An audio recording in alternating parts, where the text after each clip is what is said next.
Dozens of Israeli soldiers and civilians are being held hostage as part of an unprecedented attack by Palestinian militants on Israeli territory.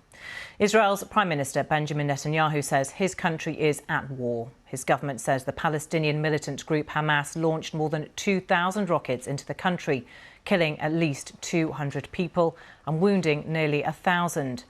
Officials in the Gaza Strip say at least 198 people have been killed there in retaliatory Israeli strikes. The barrage of rocket fire from Gaza into Israeli territory began just after dawn, with explosions heard on the streets of Ashkelon. Sderot is one of the towns thought to have been infiltrated by militants. With the latest on this fast-escalating conflict, here's our Middle East correspondent Yolande Knell. And a warning, you may find some of her report upsetting. Israeli partygoers from an overnight rave running for their lives. Israel's nightmare scenario, armed Palestinian militants at large in southern Israel. It's thought that dozens entered, some cutting through the perimeter fence from the Gaza Strip. In the town of Sderot, residents hid as fighters drove in. There was shooting and the Israeli casualties began to mount. In a dramatic turn, videos were also shared of Israelis being taken into Gaza as hostages. The day had begun with intense barrages of Palestinian rockets, some reaching as far as Jerusalem. But the worst damage was in the towns closest to Gaza. This was Ashkelon. Israel's Prime Minister Benjamin Netanyahu met top security officials. Since this morning, the state of Israel has been at war. Our first objective is to clear out enemy forces that infiltrated and restore the security and quiet the communities that have been attacked. The second objective, at the same time, is to exact an immense price from the enemy within the Gaza Strip too. Leaders of Hamas, the Islamist militant group which controls Gaza, now living overseas, were shown watching the unfolding news and praying. In Gaza, there were celebrations after an Israeli tank was captured and stolen Israeli military vehicles were driven in. But soon the deadly pounding by Israeli warplanes began, the Israeli military saying it was targeting Hamas sites. And in Gaza too, the hospitals have now been overwhelmed. Many Palestinian families have fled from their homes and are seeking safety in UN-run schools. After this unprecedented surprise attack, Israel is calling up military reservists. It said Hamas will pay the price for its actions. And the fighting goes on. The question now, can it be stopped from spreading to other Palestinian areas and the wider region?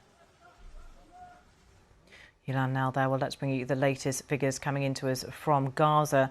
The Health Ministry have told the BBC there that 232 people have been killed and 1,790 have been injured. Well, let's go live now to our Jerusalem Bureau Chief Joe Floto, who's following all the developments. And Joe, also in the past few minutes, confirmation from the Israelis that at least 200 Israelis have been killed in those attacks today. Bring us the latest. Yeah, so the casualty figures coming up on both sides there. There's still fighting going on. So we're just coming off an Israeli military briefing, and they're confirming that there is ongoing gunfire in some of their military installations and border crossing points on the Gaza Strip, which has taken them hours to retake, and they still haven't completed that process. They estimate that hundreds of militants managed to break out of Gaza and storm several locations near the Gaza Strip in Israeli towns. And we've seen this chaos unfold during the morning hours, with people being taken hostage, a number of people killed, and we've seen extraordinary videos of Israeli civilians being dragged away by militants, supposedly into the Gaza Strip. And we can confirm that there are dozens, we think, of hostages now being held by militants in Gaza. There's so much to talk about, Joe. I just want to ask you about the military operation, because also in the past few minutes, the Reuters news agency were reporting a military spokesperson, Israeli military spokesperson, saying we are prepared for an escalation in the north. Now, geography-wise, a lot of these attacks happened in the south of the country. What do you think that's going to mean? What they're doing there is trying to reassure people and send out a message to Israel's enemies outside the country that they are prepared for a war on several fronts. The main concentration of military effort at the moment is in the Gaza Strip. So they are amassing hundreds and thousands of soldiers. They've called up reservists and they are preparing for a big ground operation into the Gaza Strip. They've made no secret of that. It will take them a while to plan that. In the meantime, they are bombing Gaza Strip, and that hence the casualties that we're seeing being reported out of Gaza. But to the north of the country is Lebanon. And Hezbollah is a well-known militant organisation that runs pretty well that country and controls the large area of the south of that country and has had a war with Israel in the past. And they have voiced their support for Hamas today.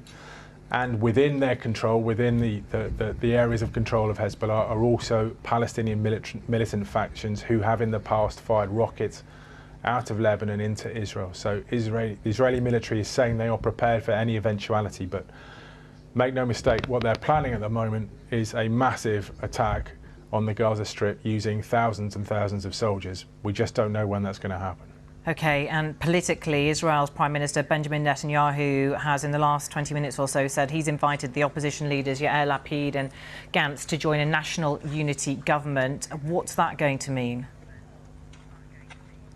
Well, I think at times like this in Israel, you often get very, very stark political differences set aside for the sake of national unity, and that's what we've seen this evening. Those opposition figures really don't like Netanyahu. They've been bitter political rivals, but they are going to sit in a national unity government. Benny Gantz is a very, very senior military officer, former chief of staff, and will form part of that government. But this is a very divided country at the moment politically. We've seen protests continue for most of this year because of political decisions made by Netanyahu that haven't been agreed with by lots of the population here.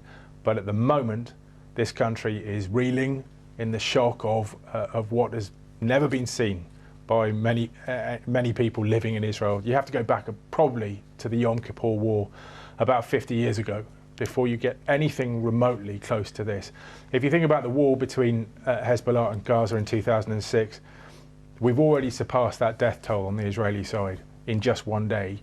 And in that situation, we only had a tiny infiltration into Israel proper. This is something different. This is something that the Israeli military was supposed to stop. This is not a surprise that Hamas have wanted to do this. It is a surprise that they did it today and in such numbers. And the complete surprise is that they were so effortlessly successful for hours and hours and have wreaked havoc. And now they hold in their possession, we think, dozens of hostages, both military and civilian.